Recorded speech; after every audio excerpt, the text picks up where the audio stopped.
The search is on this afternoon for the person who killed a 30-year-old Chicago woman found strangled to death in her garage. It was not the first time she had been the victim of violence. In fact, she talked with us about it just a month ago. CBS 2's Marissa Perlman has the latest on that investigation. Family is reporting this young woman just turned 30 about a few days ago, and we now know it was her own mother who discovered her body in her garage just feet from her home. This is 30-year-old Sierra Jamison, who police say was found unresponsive on Monday on Indiana and 78th in the Greater Grand Crossing neighborhood. The Cook County Medical Examiner's Office says she died from strangulation. Family sharing with us, Jamison was a mom to a young boy just 6 years old. Now, in a rare coincidence, CBS 2 investigator Dorothy Tucker interviewed her just last month. They spoke about violence against black women in our community.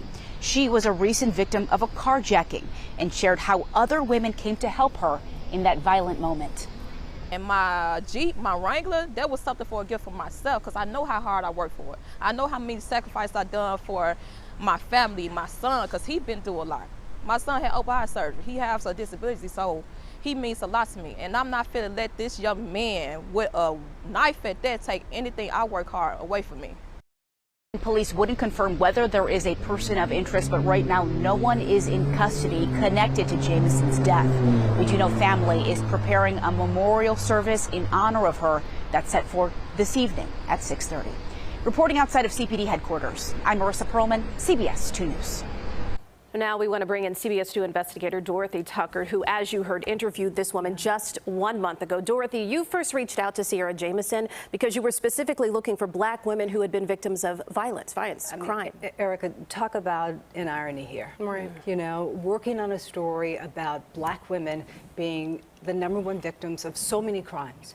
And because of that, I reached out to Sierra and asked would she share her story, because she was the victim of an attempted carjacking. Right. And I got to tell you, I felt like she was so strong, willing to share her story. That takes a lot to say, I'm going to go on television and tell you what happened. And when I met this woman, what I really felt was that she was somebody who was so convicted, so, you know, in her resolve to protect what she worked so hard for. Right. You know, her young son, she mentioned. Her young son, you know, 6 years old. She's a beautiful, beautiful young woman. When you watched us replay that clip of you speaking with her, you were shaking your head. So what are some of the reflections that you've been feeling? You know, I found out about this yesterday, you know, like so many other people, and I'm numb. Sure. You know, I have to admit, I'm just numb.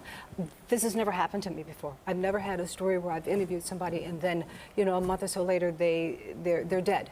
You know, and I know you say I talked to her that one time, but I actually talked to her a few times, because when you get ready to set up a story, you know, you have to develop a relationship with that person, because, you know, I'm asking her to do something that is really outside of her character, and you have to convince them that they have to get trust for you, you know. So we had created just a little bit of a bond that said, I hear you, you know, and she wanted to be able to say, let me tell people what it's like to be a black woman today, and fearful so many times. And again, you know, you're talking about a story where you're talking about somebody who is a victim of crime, and then something like this happens. If this is not the ultimate of what we're talking about, and the importance of us doing the story to talk about what happens to black women, you know, this is it. This is the example. And now this young boy without his mother. Without his mother, yeah. Well, thank you, Dorothy, for your insight on this. And you got to watch for the story. We're going to be, you know, it will be airing very soon. Good. Thank you for your reflections. We appreciate that very much.